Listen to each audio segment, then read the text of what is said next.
What are the commonalities among leaders who sustain excellence over an extended period of time?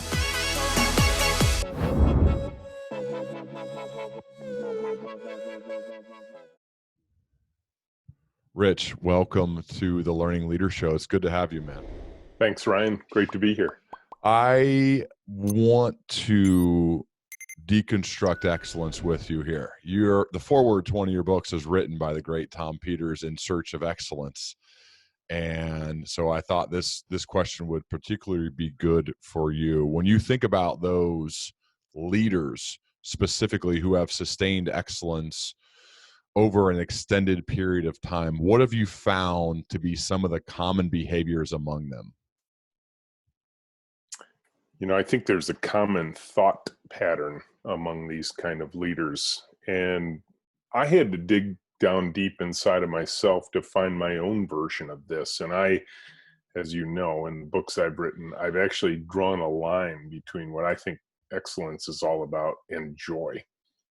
Mm-hmm. And joy for me, and I'm an engineer at heart. I'm an engineer by trade and training. Only the last 20 years have I gotten to be a CEO. I had to understand where first joy came from for me, because this pursuit of excellence is hard. Mm-hmm. It requires a sustained effort, as you well know, over a long period of time. And humans aren't really necessarily very good at that kind of sustenance if there isn't a purpose and a meaning that drives behind it. And so for me, I had to dig deep and find out what was that purpose and meaning. And I realized that it is ultimately service to others that sustains joy and therefore sustains a commitment to excellence. I believe we are wired as human beings to provide delight to others through the work of our hearts, our hands, and our minds. And for me as a software engineer, what I wanted to do was create software that delighted others. And for much of my career, I did not have that. And so this pursuit of excellence in software design and development that drove me was this desire to have people later come to me and say, thank you. Thank you for that work. You made a difference in my life for what you and your team did. And so I think that just that underlying driving force, that passionate force to produce joy in the world, to delight others with the work that you were wired to do, is a foundation for sustaining excellence for a long period of time. So there's a couple different schools of advice. Some people will say, find your passion and seek that out, and then it won't feel like you have a job. I won't say it won't feel like you work. You won't work, because I think that's a lie. No matter what you do, if you want it to be great, you got to work. But maybe if you find your passion, it won't feel like a job. And then there's other schools that say, you know, that's bogus. That's from an old rich guy might say something like that, who is already well past his time, despite Steve Jobs' incredible speech at Stanford. So when you think about this dichotomy between passion and joy versus someone saying, look, just put your head down and work and figure out what you're good at, and then maybe years later you can combine those things, what advice do you give to people when that passion and joy comes up versus just get the job done or just work and see what happens later? Ryan, I will say there is no substitute for, put your nose to the grindstone, do hard work. I think we are, as humans, we are wired to work. It is like inherent in us, is where we derive our personal values and our personal value. And so there's no question that if you haven't in your life found that passion yet, just keep plying your trade, keep doing the work that you're being paid to do. Perhaps you are supporting a family in one way, shape, form, or another, supporting your community. Those are all good and noble things. If you happen to be blessed as I was to find that passionate thing that you love to do, and I did at an early age, and I know that was unusual. But I will tell you that for a good long period of time, it didn't feel like anything like joy to me. There was just no joy in what I was doing. We were missing deadlines, blowing budgets, delivering crappy quality, and yet I stuck with it. And I often have to give this advice to my daughters now, who are, they're in their 30s now, and they want joy in their own work lives. They want joy in their careers, like I found joy in mine. And I remind them, a lot of my joy was born out of a long period of sustained pain. And so pain is a great teacher if we listen to its lessons. As the old saying goes, when the student is ready, the teacher will appear. And, but I never gave up the ideal. And I think this idea of pursuing high ideals in our work, even if it's inside of a tough environment, even if it's one that doesn't feel happy all of the time, I think is a critical component to finding your own joy, finding your passion, and leading to something that for you could sustain excellence, whatever your definition of that is. So I want to take us back in time. It's October 1997, and the new CEO of Interface Systems, Bob Nero, I think I'm pronouncing that right, he asked you to become the vice president of R&D at your company, and the immediate thought in your mind was, no way, I'm not doing it. Can you take the story from there and tell me what happened and what you were thinking during that time? I had come out of a fairly long period of what I call my trough of disillusionment days, it's strange to describe them like this because I was getting promoted. I was being recognized as being a good contributor during this time. And yet my heart wasn't in it anymore. And I wasn't sure I could even stay in the profession any longer. It had gotten so painful for me. So now here's Bob, the newly minted CEO of Interface Systems, bringing the kid into his office in 1997. I was 40 years old. It feels like a kid to me now. And he said, Rich, I want you to be our VP of R&D. And I said, no. And he was shocked and he was upset with me. And the way I tell the story, he differs with me on this. We are still very close friends. He yelled at me and threw me out of his office. It's not the way he remembers it, but I'm sure he raised his voice a little bit because he was disappointed. He had been grooming me for this position for quite some time. I wasn't ready to sign up for the uncapped personal commitment of being an executive inside of a troubled public company. I can tell you that I didn't want to wake up 10 years later and realize I would miss the best parts of being a dad. My kids were still young at that point, and I knew what this kind of commitment felt like. So I said no. But it didn't end there, as you know. I know. What changed your mind? I went home that night, and I'm not the type of person to poke at people, to upset them. And I will tell you, Bob's anger that met my denial was palpable. And whether he yelled or whether he just raised his voice, I could tell that he was upset because a plan he had laid out, probably one he told his board about, one he was excited about, I had just quashed. And that wasn't my style. It wasn't my style to be so controversial. So I went home that night and I thought about that conversation. I liked Bob. He was a good guy. He was still pretty new, so I didn't know him that well. But he wasn't somebody that I distrusted or anything like that. I think his heart was in the right place. So I had to look into my heart. And I started thinking about dreams that I'd had as a kid that I'd put away. put on a shelf and never to even be revisited again. Dreams of perhaps one day starting my own company. But what I really dreamed about was that things could be better. Things could be better than what I had experienced to that point. And I had been reading books, probably books that you'll find on your shelf. Tom Peters' In Search of Excellence, Peter Drucker's books on management, not books about technology, but books about leadership, about management, about process. Peter Senge's book, The Fifth Discipline, on the art and practice of building a learning organization. All of these things were rushing through my head that night as I reflected on the opportunity that I had been handed and then turned away from. And in that moment, I made a decision. And I went back to Bob the next day and I told him about it. And I said, Bob, I've changed my mind. I will take the job. And he was a little dubious because the previous night's exchange. And I said, but on one condition.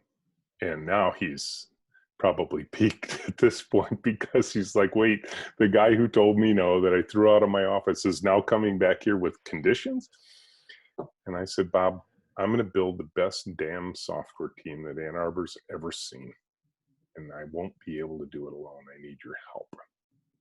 And on that condition, I will take the job. And he asked me like you're asking me now. He says, what happened? What happened last night? And I told him the story of my own reflections of what I really wanted out of my life, what I wanted for the teams I led, what I wanted for the people who worked for me, and what I wanted for me. There was a selfish part of this in me for sure. But it wasn't that kind of greedy selfishness of, I want the big paycheck, I want the big stock options. Quite frankly, I mean, those are always nice to have, but they're not essential to this pursuit of excellence. And the rest is history. I mean, that literally changed my life from that point forward. How so? I shortly after that, I brought my daughter to work with me. Take your daughter to work day. The schools offer that thing. Probably take your child to work. I only have daughters, so that's how I knew it. And she watched her newly minted VP dad in his office all day. Now, she was 8 at the time, and she was watching me probably do the work of a VP. Oh, my dad gets to write emails and answer phone calls all day. What an exciting life he has.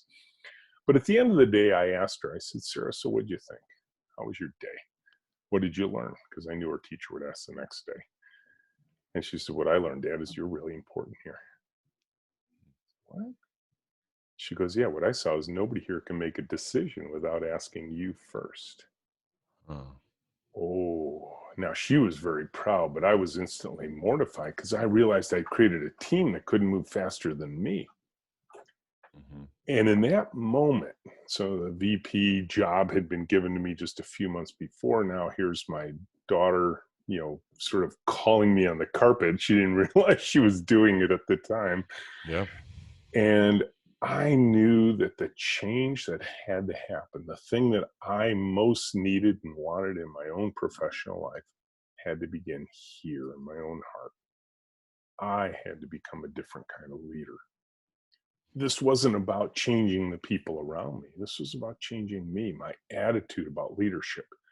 How can I become a servant leader? How can I help raise up the people around me? Because at this moment, it had dawned on me, I had created and was part of a hero-based organization. And the only way to scale a hero-based organization is to scale the hero. And the only way to scale a hero is over time. And I'm looking at this 8-year-old and I'm thinking, I do not want to wake up when she's 18 and realize I missed those best parts of being a dad. Yeah. And so I started to change everything about the way I worked. At first, I didn't know what I was doing. I didn't know what I was pursuing. I just knew it had to be different. I doubled down on my reading efforts. I started researching how can you lead in a different way? How can you particularly lead a software team in a different way? Because back in 1997, software was still a relatively new thing. Right? We were still putting up, all of us were still putting up with the Microsoft blue screens of death, every day or so. And so clearly a company as successful as Microsoft hadn't figured this out yet. And here I was in my, position in a much smaller firm than Microsoft, trying to figure out my own way out of this mess. And it was that passionate pursuit of excellence that actually led me to what I have achieved since then. Wow. So let's move forward a bit. And one of you started documenting your thoughts on how you wanted to proceed as a leader. And I'm not exactly sure of this timing, but we'll just talk about the principle and the action that goes along with it. And you could fill in some of the background details. But one of the things that you write about is that you wanted to have no more, quote, fear-based leadership. Can you share more about what that means? This idea of fear-based leadership and why you needed to eliminate it. I'll bet anybody in your audience who popped into a leadership position for the very first time, that first time that you had people working for you, whether you're a project leader or team lead or a newly minted manager, director, anything like that. How much preparation did we have for that moment? And where did we learn from? I'll guarantee you, most people learned by watching the behaviors of the person who promoted them. Yep. Right? We're like little managerial ducklings. We pop out of our shell, we peek around and go like, oh, that one is the one I'm going to follow. So we follow whoever's in charge of us. And I will tell you, the people who were in charge of me in my early career, when I started getting these new leadership promotions, were fear-based leaders. I'll give you some examples that'll just probably hit home with most people. I had a boss once who said, hey, Rich, if you're walking down the corridor and you see two of your people standing in the hall talking to one another, just walk up to them and stand there. You don't have to say a word. They'll get back to work. As if they couldn't possibly be talking about work while they're standing in the hallway, right? Or just the raised eyebrow at a meeting, the sigh at just the right moment.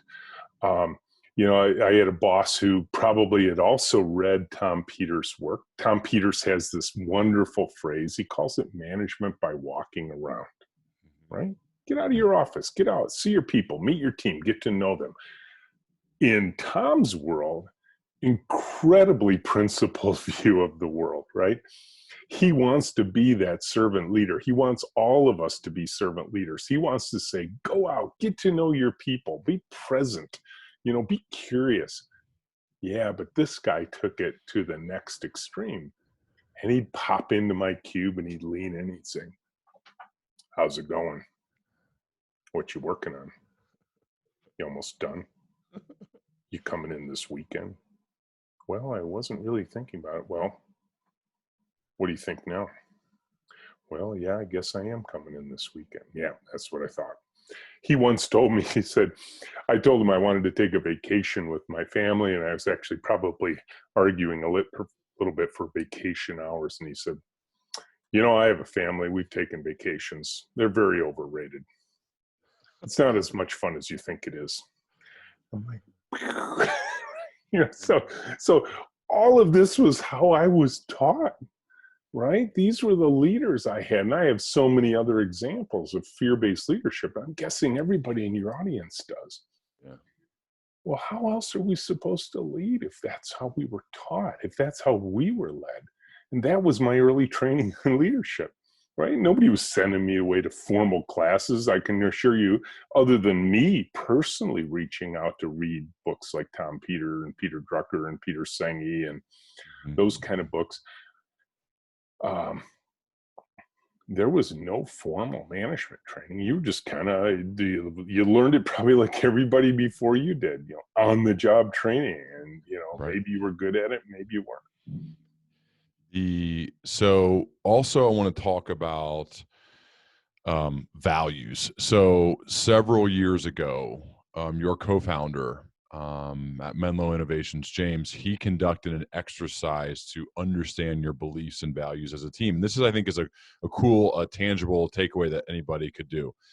The question he asked each person was, if you left Menlo to start your own company, what 3 team members would you take along with you? And then he listened to what they said and why they would choose those people. He wrote down the words they used on note cards. And afterwards, he looked for patterns and began simplifying the notes into a single artifact organized by guiding principles and critical behaviors. And from those answers, he identified 3 guiding principles, which were create meaningful, sustainable, positive human impact, always demonstrate integrity and authenticity, and act in a way that expresses care, hope, love, and joy. I would love for you to share more about your philosophy and thought process on values on that particular exercise and maybe others in order to have an understanding of not only creating values or putting them up on the wall, which a lot of places do, but I mean actually living out those values on a day-to-day basis, both at work and at home. Sure. Yeah, it's one of those artifacts is back at the office right now, and has me yearning to get back there. We still have the results of that exercise posted on a wallboard display. Wow. And I don't think that anybody at Menlo attempts to memorize it. Mm-hmm. There isn't a recital of the corporate values or anything like that. But I think, this whole idea of guiding principles and critical behaviors that demonstrate the adherence to those guiding principles and the visible actions that must follow if, in fact, you're following those things. The way James came up with that was, in my mind, just brilliant. And I think he got the idea, the inspiration for this idea of cultivating these out of the team themselves from the book Traction. Mm-hmm. And what I loved about them when he came up with them, and he did the hard work to synthesize what he heard from the team. And I know he was also reaching in his own heart. James is my best friend, and we're, twins separated at birth in some ways. They were real. This wasn't like some consultative exercise where you come up, you throw out the popular values statements from the 20 top leading corporations in the world, and then you pick the ones you want, say, this is us, because nobody believes in those things. Yeah. They might pay lip service to them. There might be some big rollout meeting and everybody gets excited for a few days. But the cynicism that usually is bred from those exercises creeps in so quickly because there's so much evidence of, non-contiguous behavior with the values you just posted on the wall. And why would anyone sign up for things that they don't believe in, right? Mm-hmm. But these were words that were coming from the team themselves based on the company we'd created. And Menlo had already existed for, I think James did this probably, maybe around 2010. Something like that. So we'd already been in business for over 10 years at that point. So this wasn't like some brand new thing, and so the values that sprang out of this were incredibly meaningful to the team itself. And the way we use them, I think, is just as important. Is when somebody sees a discrepancy, and we're all humans and they will, you can point to them and say, but what about that? And these are statements, what we believe about ourselves. I think that's one of the most powerful aspects of the culture we've created at Menlo is when the people who walk in the door believe in the system that we've created, believe in the values that underpin that system. and they want Menlo to succeed. They want to be part of what we've created. They chose it as much as we chose them. And so I think, value statements and the way we've broken it down into guiding principles and critical behaviors and visible actions, they can be as worthless as the paper they're written on, or they can be a shining light that everybody wants to be inside of and revel in. And I think that, what I see over and over again is that's what it is for us. It's a light that shines on us, and sometimes it's not a pleasantly revealing light. I probably have told some of the stories in the books about the places where I've fallen down, and our team has called me on the carpet for it. And I'm still learning how to not be that fear-based manager that I was brought up to be. And I am not perfect by any means. And I think though those values for me and for others are the ones that remind us, well, who do we aspire to be? We'll never be that every single day. There's no way. We're too human for that. Yeah. But if we can look over and say, oh, oops, made a mistake. How about if I backtrack? How about if I correct? Yeah. I've read that when you're looking, and I want to get deep into the hiring process, because I think that can benefit all leaders, because you're going to become the people that you surround yourself with. And one of the things that you've written is that you first hire for kindergarten skills and technical skills second. Can you explain a little bit more about your hiring philosophy, what you look for in people, and why kindergarten skills first and technical skills second? Sure. Yeah. As I look back in my career, I think in some ways the twilight of my professional life from 40 on, it has been a series of questioning everything and throwing out the things that clearly never worked. But it's amazing how many of us stick with things that never worked forever. And hiring, interviewing, resume collection, resume review, hiring decisions, hiring process, onboarding, that was probably the most just unhappy times I had as a leader. I hated everything about that process, no matter how it worked in the past. And so we traded that away for something completely different at Menlo. And you have to understand there's a piece we haven't talked about that your listeners won't know about unless I describe it. So one of the core gears of Menlo, the way our team is organized, is we work in pairs, 2 people at one computer, sharing a task all day long. Those pairs are assigned weekly, and they are reassigned weekly. So if you and I paired together, Ryan, for a week, we wouldn't be paired together again next week. And so this kind of a square dance between the members of our team is a very important part of our process. There's so many things we could talk about why we do this, but let's just accept that we've learned that this is one of the most powerful principles of Menlo, is this idea of 2 people paired together. Well, you can imagine that's, maybe it's the first time you've heard of that kind of work style. It's not, it's not like unique to Menlo, but it's still rare in the world for us to work together like that.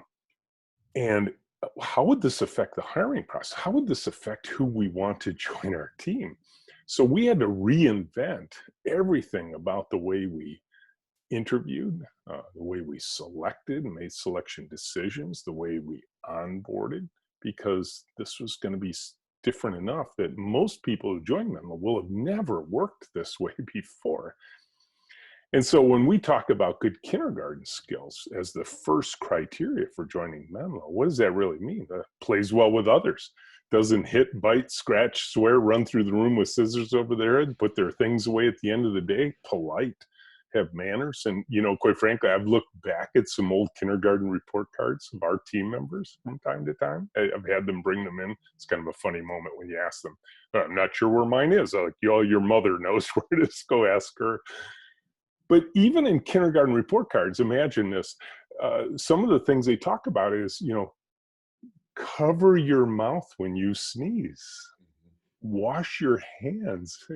It's like, oh boy, are these things we really need to hear today, right? And so there's a lot of things. You just go back, your listeners should go back and look at their kindergarten report cards. And quite frankly, especially in the social skills area, I'd ask them to ask themselves, would they not want to work with people who meet good criteria on all those levels? But for us, it's critically important because we're working so close with one another. We want them to be curious. We want them to ask questions. We want them to be vulnerable with one another. And so when we interview them in pairs, one candidate with another. We have them work on an assignment together with one piece of paper and one pencil. A Menlonian is simply watching and taking notes about what they see. These aren't like stupid questions like I've heard, like how many golf balls does it take to fill up Michigan Stadium or something like that. These are practical questions that they work on for about 20 minutes together. And we give them the weirdest instructions ever. We tell them, even though you're competing for the same position, that the purpose of this first interview is to decide who among the 30 or 40 or 50 people who come in all at once. So it's a mass interview. So if you got 30 people, you got 15 people paired off with 15 Menlonians watching each pair. All we tell them is, all we're trying to decide is who gets to come to the second interview. That's where we'll start to test for technical skills and that sort of thing. But today it's about kindergarten skills. And then we tell them the weirdest thing ever. No one's ever heard this before in an interview. Help the person sitting next to you get a second interview. Make your partner look good. Help them succeed. If they're struggling, help them out. Now you can imagine the brains twisting in the wind at this point, right? But I want the second interview.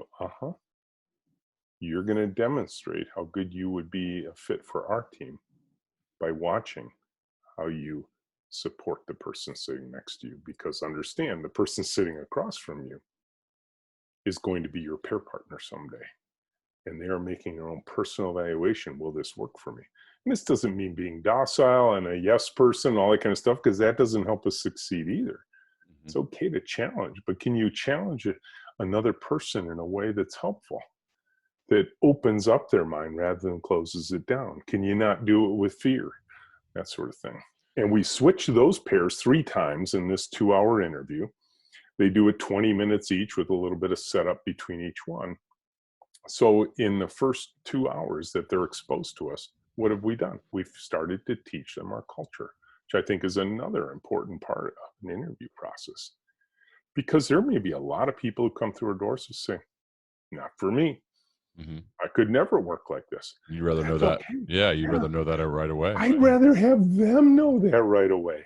Right. Why should I? I mean, we aren't the greatest thing that ever happened to corporate living. You get to choose.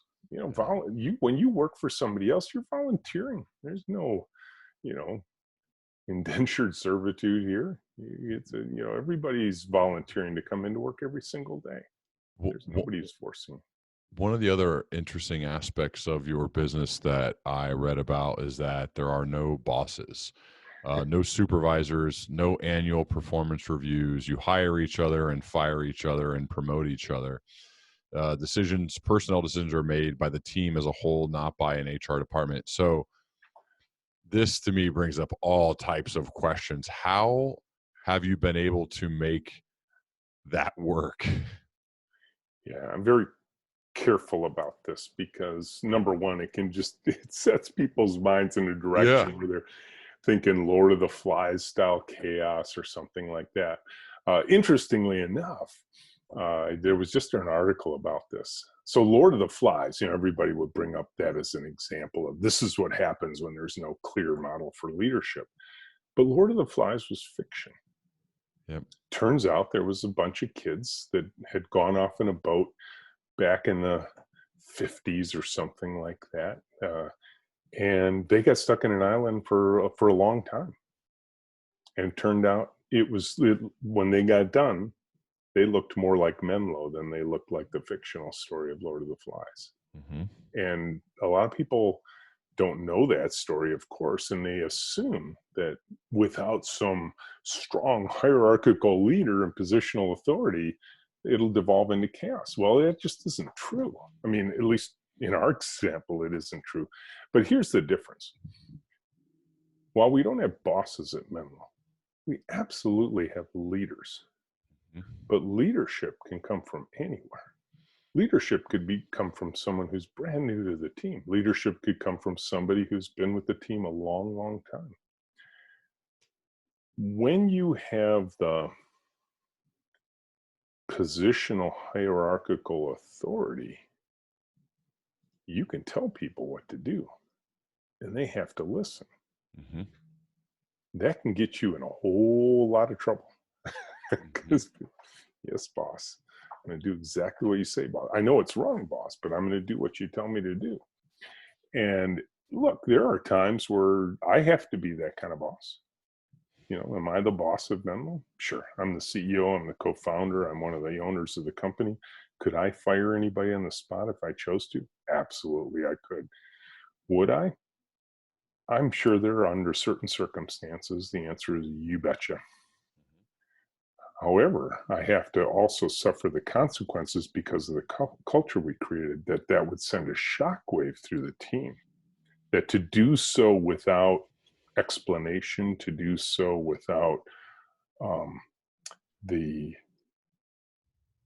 sort of community authority that is granted to all of us, would probably have people looking at that values chart again and saying, where did that fit in here with what just happened here? And so I better be ready to explain myself. So what's interesting about our kind of system is how much it constrains me and my co-founder. Now, does it make things harder to do sometimes? You bet. But once we move forward on things, the commitment within the team is strong. Mm-hmm. And so you might spend more time up front trying to influence the decisions that are being made. And that's really what leadership is all about. Is leadership is about influence, not about telling people what to do. Yeah. You've I think vision is something that's interesting to talk about. And you've written the company's, or you together have written your 2027 company vision. And you said you've written on February 11th, 2027 at 8 p.m., the Menlo celebration of Edison's 180th birthday is well underway. And you continue on. I find this really challenging personally as I look to the future, because if I look back 5 years, basically nothing of what I could have envisioned is happening. It's great, but it's just not what I would have set out. And that's partially because there's some career change and you're pretty established, like you're doing what you're going to be doing. But what is your mindset towards writing and putting a vision in place for your team? How did you come about doing that? Why did you do it? What was the process to get it to probably tweak it and edit it and get it to the point where you guys were proud of it? How did that come about? Yeah, we actually have the benefit here in Ann Arbor, Michigan, of a wonderful other company called Zingerman's. Zingerman's is a very famous food empire here in Ann Arbor. I think they did probably about $70 million in revenue last year alone. They're just a local Ann Arbor company, so they're not franchised or anything like that. So everything they do is within the scope of Ann Arbor. And they teach this method of visioning, this idea of pick a date in the future and describe it in drippy detail. And their thought process, which we believe in, is, if you don't have a vision like that, then, kind of like if you don't know where you're going, any road will get you there, right? But with that kind of long-term view of like, where are we going? What it helps with is with all the short-term decisions you're going to make. Because somebody might say, well, why are we doing that? What does that have to do with our vision? You're like, oh, well, now, does that mean we're closed off from those kind of things? Does that mean the vision has to be accomplished perfectly in order for us to feel like we had success? Of course not. I mean, believe me, we did not contemplate a pandemic in the middle of our vision. And, so it may be that this is one of those kind of rare, black swan events in life that might even cause us to rethink our vision. Because I think there's some things about Menlo that are going to have to be challenged going forward, given what we've learned over the last 6 months. So it was an interesting and fun exercise, and it was written by James and I. We were the authors of this, but we did it in true Menlo fashion. We kept inviting people into the room to help us write pieces and parts of it. I thought the most delightful part of the process, though, was this chance for anybody who was assigned to work with us for that day. And usually there's 2 or 3 people that would come into the room and sit with James and I for the entire day, and then they would move people around. So we had a chance to meet with pretty much everybody on the team through this. What I loved doing during this time, though, was I would ask the team members, what do you love about Menlo? Why do you work here? What are your hopes for the future? What do you think we should be working on? And just the richness of those conversations. And then what was fun was they'd start asking us why we chose to build Menlo the way we did. And so we had to kind of explain in our version of drippy detail why we were creating the company we created. And they wanted to know why we were different. And this was a rare moment to have such intense discussions about the future. In fact, one of my most delightful moments was one of the team members was like, was it really like that back at Interface Systems? Did that whole story you told about Bob Nero, did that actually go down that way? Is it really what happened with Bob? And, are you guys just kind of making this up? And I was telling them about the Bob Nero story, some of the pieces and parts you and I talked about, just and more, and right in the middle of that, for the first time in probably 2 or 3 years, Bob calls me. Literally right in the middle of that discussion, I looked at my voice ID and it's like, Bob Nero. And I'm like, wow, this is really weird. So I answer the phone. I said, Bob, how are you doing? He says, hey, Rich, I just happened to be in Ann Arbor. I wanted to stop by and see you guys. I'm like, this is perfect, Bob. So literally within an hour of that question being asked by a team member, there's Bob Nero sitting in the room telling the same stories I had been telling. And it just blew the team away, right? The consistency of the story that Bob was telling and the one we were telling. And I think those kind of moments, and obviously that was a rare and unusual one itself, just cemented with the team how much James and I believed in what we were creating and where we were going and why we were going there and all those sort of things. So it was just, I will tell you, even if you didn't accomplish a stitch of the vision, the process itself was delightful. Interesting. I love it. It's something I'm gonna work on, because I've always been, I don't want to speak in absolutes, but it's kind of, it could be scary to write those things down because there's a fear of, well, what if I'm just so dead wrong? Or, do you ever have that fear, or how do you manage that fear of, this is either too grand, or we may go in a completely different direction, or I could look like a complete idiot if somebody reads this 2 years from now? How do you manage that kind of sitting on the side of your mind? Well, and Ari Weinswag, the CEO of Zingerman's, who taught us how to do visioning, lays out some pretty important pieces of this. Number one, he says, write it down. Okay, because there's a lot of us who will speak a vision and then, speak another one tomorrow and another one. By writing it down, there's a whole bunch of brain chemistry involved in that, right? So write it down. Number two, it should be grand enough to be inspirational. So if you come up with a vision like, yeah, we're going to grow by 1% over the next 10 years, like, we go, okay, we should be able to do that. But it's fairly like falling out of bed every morning, not very inspirational. So it should absolutely be inspirational. So there's got to be that sense of, wow, we're going somewhere. I want to be on this ship when it goes, right? The third one, though, is it has to also be rooted in realism. It has to be believable. If you create a vision that everybody looks, oh, that is never going to happen. What are the odds that anybody's going to follow you in that kind of vision? So after we got done with our vision, we literally put together some spreadsheets to say, well, how much growth would this be? And how many people would we have to add? And how big would our building have to be? Just to make sure we could rationalize all the numbers we had put together, because we were getting very explicit about revenues and profits and number of people and the size of the building we were going to be in and all that kind of stuff. And then finally, and what Ari said was, you need to communicate it. It's not good enough to write it down and just keep it to yourself and don't share it with anybody. Now we've taken the bold step of sharing it with the world. You can go to our website. You can find our vision. You can go read it in its entirety from end to end. And that holds you to a certain level of accountability.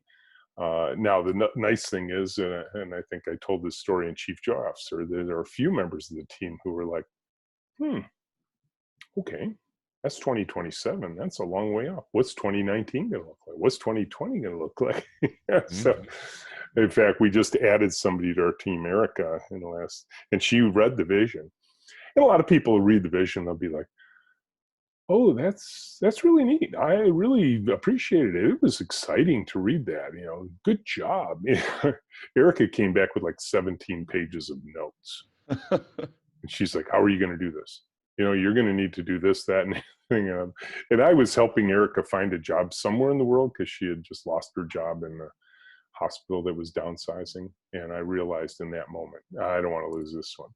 She's got to be part of our team. And we brought her in at the executive level as a chief strategy officer. So now she's looking at her own notes saying, how are we going to do this? Interesting. Huh.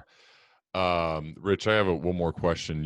You've written that you said, I now know that a leadership journey is a learning journey that's never done. And that spoke directly to my heart, given the fact that the reason I titled this show The Learning Leader Show is because the leaders who have impacted me the most were the ones who never claimed to have all the answers, who were trying their best to have an upward trajectory for themselves as far as their learning, their development, their willingness to have a beginner's mindset, try new things, experiment, look stupid from time to time, right? Because they really want to push and expand the zones of competency and comfort. And I sensed that when I read that one sentence for you. And so when I see you write that, I have to ask, what does it mean to you to be a learning leader? I think it's so easy for any of us in any walk in our lives to think we got this, we got it settled, and we know exactly how to do this.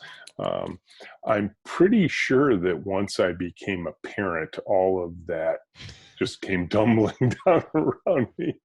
And when you become a parent of multiple children and you think you got it settled, because you had one and then you got two and then you got three like I do, all of a sudden you realize, okay, there ain't no standard playbook for this stuff. Yeah. And so I think ultimately, and then go back to that 1997 moment where I had to become a different kind of leader. I had to recast a lot of my beliefs about leadership. And I think, we're brought up with a belief about beliefs. We think our beliefs should be certain and sound and unchanging. That's just not true. It's never true. It's never been true. We used to think that the earth was the center of the universe, and then somebody challenged our beliefs. And, there's all kinds of things that we need to challenge our beliefs on. And the way I personally do that, I love these kind of conversations. These are fun for me. I get to learn from the people I meet with and talk with. I get to learn from their experiences. I want to find out exactly which books are sitting on your shelf over there and the ones that you thought were most impactful for you, because for now, to stay in student mode, you better keep teachers in your life in one way, shape, form, or another. And those can be mentors like Bob Nero was to me. Those can be other CEOs who maybe are further along, like Ari Weinzweig. He's 20 years more a CEO than I am. And listen. But the leadership lessons can also come from the people who work for you and around you, who are going to challenge you on things. And you're going to feel bad about doing something dumb. I got that stupid part covered you talked about. I do dumb things all the time. Yeah. And the ability to just say, I'm sorry, I hope you forgive me, is so important to learning along the way, to realize I ain't not perfect. I never will be. And authors that have just so shaped my life over time, I bet if we compared book lists, we'd see a lot of similarities, because they take me to places I never even thought to go. I mean, I will say my story began by reading a book. This 20-year journey, that story began by reading a book by a guy named Kent Beck, another programmer, who described a new way of doing software development. Changed my life, changed the way I think about work, changed the way I think about organizing teams. Maybe I would have thought of that on my own, but the acceleration that happened because I saw it in print and was, and wise enough to question its fundamentals and say, would this actually work? But also reflective enough to say, what if? And so I think, for me, I still take classes. I go to, classes like Zing trains. I go to online seminars. When I'm at conferences and I speak, a keynote speaker, I do this weird thing. I typically stay for the whole conference and go to track sessions. I try and learn from those leaders. I bump around with people in the hallways. Most keynoters who get their fee, they zoom out of the room like they have nothing to learn from the thousands of people who are around them. And I don't know, I just really, I think probably more than anything, I just enjoy meeting people and learning from them. Love it. Well, the most recent book is titled Chief Joy Officer, How Great Leaders Elevate Human Energy and Eliminate Fear. Also highly suggest Joy Inc., How We Built a Workplace People Love, both by Rich. I'm so grateful for you investing your time here with me today. Rich, where would you send my viewers and listeners to learn more about you online? Yeah, go to our website, menloinnovations.com. There's a lot of material there. If you like the stories I told, we have more stories posted there. The books themselves are filled with stories. If you want to follow me on Twitter, I'm Menlo Prez. I don't try and do anything very controversial on my Twitter account. I love to. And if people want to write me and just talk to me, they can write me an email, rsheridan@menloinnovations.com. Love it. Well, thanks again, Rich. And I'd love to continue our dialogue as we both progress, man. Thank you, Ryan. This has been a delightful conversation. Thanks so much, man.